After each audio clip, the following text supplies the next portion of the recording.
Welcome to Drew Tutorial. If you're new here, special welcome. In this video, I'm going to show you how to take a screenshot on Mac. There are three simple methods. So first, press Shift plus Command and plus 3 at the same time. This instantly captures your entire screen.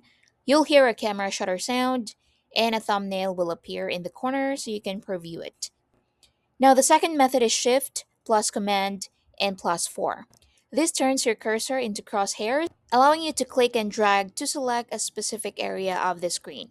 This is perfect when you only want to capture a certain section instead of the whole display. The third option is Shift plus Command and plus 5, which opens the screenshot toolbar. From here, you can capture the entire screen, a specific window, or a selected portion. You can also use this menu to record your screen as a video.